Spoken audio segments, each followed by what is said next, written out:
رسوله الكريم أما بعد أعوذ بالله السميع العليم من الشيطان الرجيم بسم الله الرحمن الرحيم ما يجادل في آيات الله إلا الذين كفروا فلا يغررك تقلبهم في البلاد كذبت قبلهم قوم نوح والأحزاب من بعدهم وهمت كل أمة برسولهم ليأخذوه وجادلوه بالباطل ليدهزوا به الحق فأخذتهم فكيف كان عقاب وكذلك حقت كلمة ربك على الذين كفروا أنهم أصحاب النار۔ حضرات محترم، کوئی انسان اس بات کو تسلیم کرے یا نہ کرے، یہ ایک حقیقت ہے کہ اللہ ہی ہمارا رب ہے، اسی نے ہمیں پیدا کیا اور اسی نے ہماری ہدایت کے لیے بے شمار آیات اور نشانیاں اتاری، اور اس ہدایت کے سلسلے کی آخری کڑی قرآن کریم ہے۔ لیکن جن لوگوں کے دلوں میں ٹیڑھا پن ہوتا ہے یا جو لوگ کفر کرتے ہیں، کفر کا مطلب ہے حق کو چھپانا، حق سے انکار کرنا، تو جو لوگ کفر کرتے ہیں ان کے لیے دلائل کوئی حیثیت نہیں رکھتے، ان کی سرشت میں یہی ہے کہ انہوں نے ہر بات کو جھٹلانا ہے، چاہے بات کتنی ہی معقول کیوں نہ ہو۔ مشرکین مکہ کے متعلق بظاہر تو آیات ہیں، لیکن قیامت تک آنے والے ہر اس انسان کے لیے یہ بات ہے جو بھی اللہ کی آیات کے معاملے میں کج روی جھگڑا معاملہ اختیار کرتا ہے، چاہے وہ اپنے آپ کو مسلمان کہتا ہے یا وہ کفر کی زندگی بسر کرتا ہے، جو بھی اللہ کی آیات میں غلط جھگڑے گا وہ شخص اس آیت کے زمرے میں آتا ہے۔ لیکن وہ لوگ اس زمرے میں نہیں آتے جو اللہ کی وحدانیت کے لیے جھگڑتے ہیں، اللہ رب العزت کے احکامات کے نفاذ کے لیے لوگوں کے ساتھ مجادلہ مناظرہ کرتے ہیں۔ ایسے انسان کو اللہ نے پسند کیا۔ آپ دیکھیں سیدنا ابراہیم علیہ السلام کے متعلق آتا ہے، أَلَمْ تَرَ إِلَى الَّذِي حَاجَّ إِبْرَاهِيمَ فِي رَبِّهِ، جب ابراہیم نے جھگڑا کیا اپنے بادشاہ سے، کہ ان کا جھگڑا کیا تھا، أَنْ آتَاهُ اللَّهُ الْمُلْكَ، وہ بادشاہ کے پاس آ کے کہنے لگے کہ میرا رب وہ ہے جو زندہ کرتا اور مارتا ہے۔ کہنے لگا یہ تو میں بھی کر سکتا ہوں۔ اس نے ایک وہ شخص جس کا کوئی قصور نہیں تھا اسے مار دیا، اور ایک سزائے موت کے قیدی کو چھوڑ دیا۔ تو ایسے حالات میں ابراہیم علیہ السلام نے سمجھا کہ یہ عقل، یہ جو ہے دلیل سے نہیں مانے گا، یہ بے وقوفی کی۔ انہوں نے کہا میرا رب روزانہ مشرق سے سورج نکالتا ہے، تم مغرب سے لے آؤ، میں تمہیں رب مان دیتا ہوں۔ فَبُهِتَ الَّذِي كَفَرَ، کافر جو ہے پریشان ہو گیا، ذلیل ہو گیا۔ یہ یاد رکھیں کہ ایسا انسان جو جھگڑتا ہے اللہ کی وحدانیت کے لیے، اللہ کے کلمے کو بلند کرنے کے لیے، وہ اللہ کے نزدیک قابل تعریف ہے۔ لیکن جو شخص اللہ کی آیات کی غلط تعویل کرتا ہے، یا اللہ کے حکموں کا مذاق اڑاتا ہے، یا اللہ کی آیات کے معاملے میں غلط جھگڑتا ہے، اللہ اس کے متعلق فرماتے ہیں ما یجادل فی آیات اللہ، نہیں جھگڑتا اللہ کی آیات میں الا الذین کفروا، مگر وہ جو کفر کی زندگی بسر کرنا۔ کس طرح جھگڑا جاتا ہے؟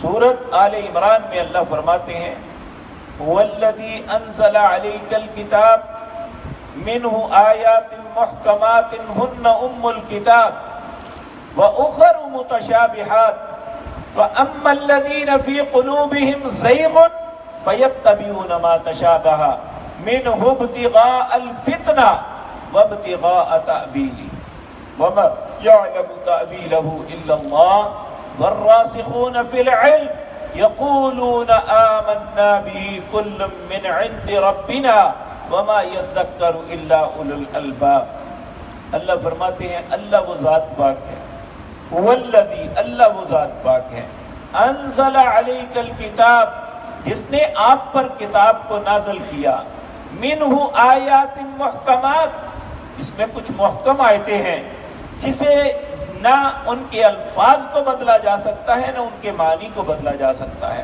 نہ ان کی تفسیر غلط کی جا سکتی ہے۔ وَأُخَرُ مُتَشَابِهَاتٍ کچھ انسانوں کی آزمائش کے لیے اللہ نے متشابہات اتاری ہیں، اس کا لفظ تو نہیں بدلا جا سکتا لیکن اس کے معنی میں، اس کی تفسیر میں انسان رد و بدل کر سکتا ہے۔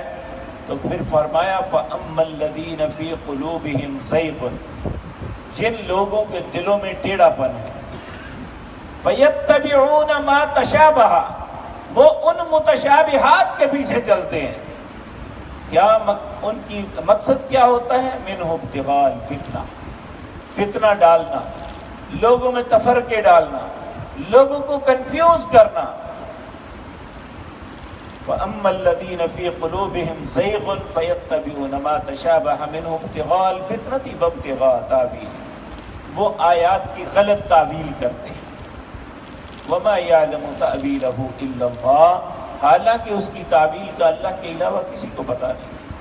وَالرَّاسِخُونَ فِي الْعِلْمِ جو راسخ علم والے ہیں وہ کہتے ہیں یقولون آمنا بِهِ كُلٌّ مِّنْ عِندِ رَبِّنَا یہ سب کچھ اللہ کی طرف سے ہے، ہمارا صرف یہ معاملہ ہے ہم نے بات کو ماننا ہے، ہمیں سمجھ آتی ہے یا نہیں۔ مثلا قرآن عزیز کے اندر آتا ہے اللہ رب العزت عرش پہ مستوی ہے، 6 مقام ہیں۔ اب اللہ کیسے مستوی ہے اس کی کیفیت ہمیں معلوم نہیں ہے، اور لوگ اس کی کیفیتیں بیان کرنے کی کوشش کرتے ہیں۔ حضرت امام مالک رحمۃ اللہ علیہ نے کہا کہ اللہ رب العزت کے متعلق جو بھی باتیں آتی ہیں ہم اس پہ ایمان لاتے ہیں، لیکن اگر کوئی کیفیت معلوم کرے تو ہم نہیں بتا سکتے، اس کی کیفیت مجہول ہے۔ اور جو شخص اللہ کے متعلق مثال بیان کرتا ہے وہ ملحد ہے، وہ زندیق ہے۔ زندیق کہتے ہیں انتہائی کمینہ انسان ہے جو اللہ کی ذات کے متعلق مثال بیان کرتا ہے، یعنی اللہ کا ہاتھ ہے، کہتے ہیں اللہ کا ہاتھ کیسا ہوگا، پھر ہاتھ بنا بنا کے دکھاتا ہے۔ اللہ کی آنکھ ہے، اللہ کی آنکھ کیسی ہے، اور اس کے متعلق سکیچ بناتا ہے۔ اور اسی طرح اللہ کی پنڈلی ہے، اللہ کے دونوں ہاتھ دائیں ہیں۔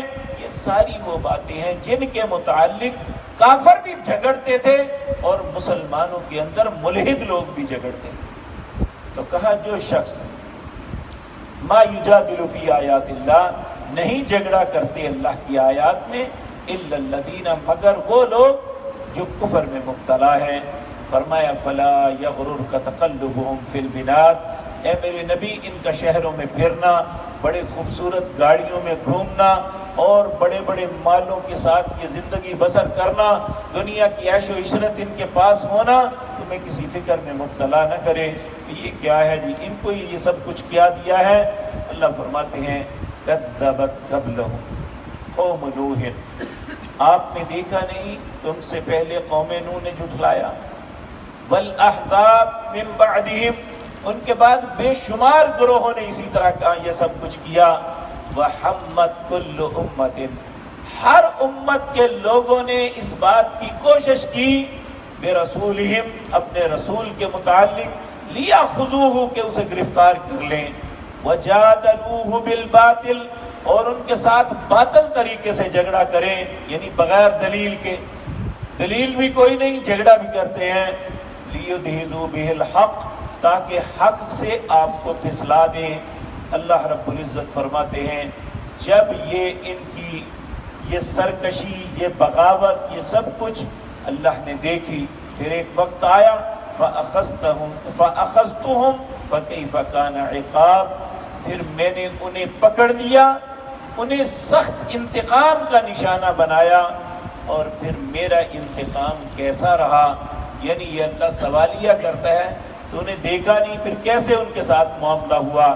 قوم نوح کو دنیا میں پانی میں غرق کر دیا، قوم عاد کو آندھیوں کے ساتھ برباد کر دیا، قوم سمود کو چیخ کے ساتھ برباد کر دیا، قوم فرعون کو پانی میں غرق کر دیا۔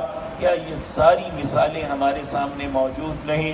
اللہ فرماتے ہیں فَأَخَذْتُهُمْ، میں نے ان سب کو پکڑ لیا، فَكَيْفَ كَانَ عِقَابِ، بس میرا انتقام پھر کیسا رہا۔ وَكَذَلِكَ حَقَّتْ كَلِمَةُ رَبِّكَ، اور اسی طرح تیرے رب کا کلمہ حق ہو گیا، عَلَى الَّذِينَ، ان لوگوں پر، کفروا، جنہوں نے اللہ کی آیات کا انکار کیا، اللہ کی ذات کا انکار کیا، اللہ کے احکامات کا انکار کیا۔ فرمایا ان پہ یہ کلمہ حق ہو گیا، کیا؟ انہم اصحاب النار، وہ آگ میں جلنے والے ہیں۔